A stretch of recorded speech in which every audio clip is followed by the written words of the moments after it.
I'm Dan from Make Music, and I'm here with Steve Goss. He's going to take a few minutes, tell us about some of his thoughts, experiences, tips for teaching.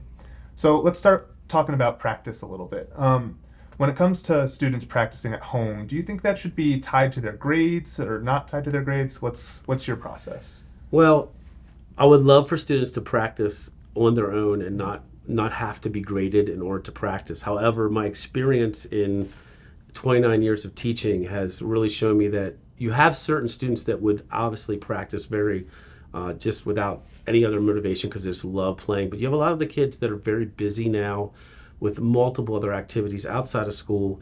And if you don't, I have found, in my opinion, that if you don't make practice a part of the grading process, then many students will not naturally just make time to practice. But if they know that, like, okay, I'm getting graded on practicing.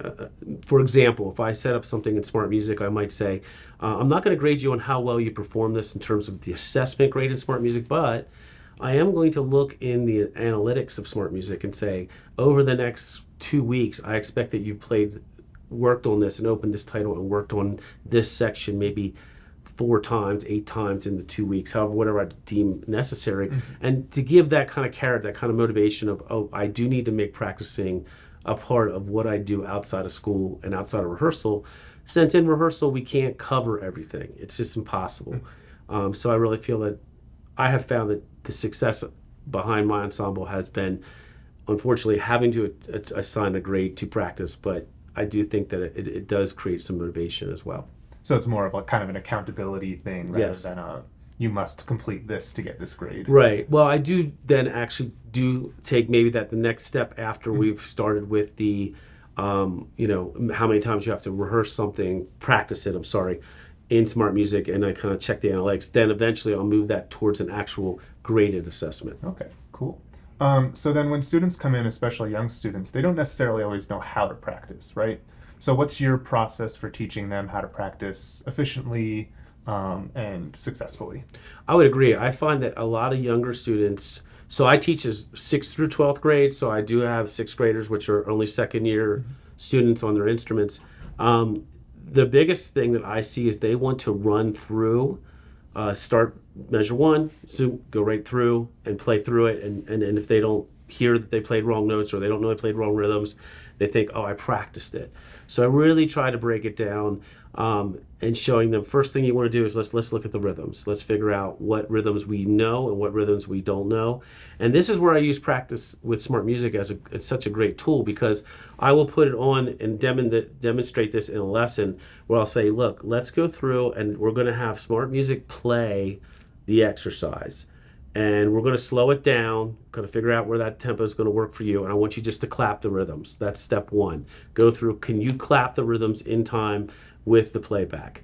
Once we do that, I'll say next step is I want you to go through, if it's winds or brass, I want you to finger the notes. Let's look at all the notes first, make sure we can finger them all. Now, second step is, as Smart Music's playing it at this slow tempo, can I put my fingers down? Can I actually finger each note in time?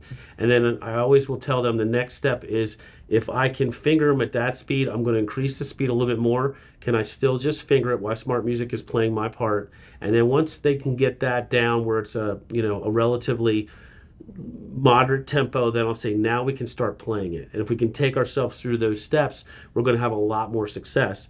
Then we find the measures. For example, maybe we know we're having struggling on the second and third measure. Now we can go in and we can even use the loop tool in Smart Music to loop just those measures and do the same process.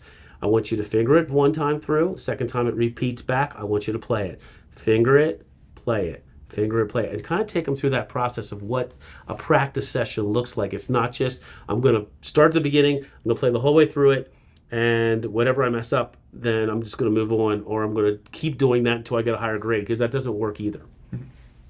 So when you're starting a concert cycle or picking your music or working your way through, what's more important to you? Student growth or just a really high quality performance? I think the challenge as a conductor and an ensemble director is that you need to want to make that not just a one or the other. I think you need to make it a both. So that means you need to know your ensemble as best you can. It's easier with my high school group because I've had them for a number of years. The younger kids I have to kind of assess in the very beginning.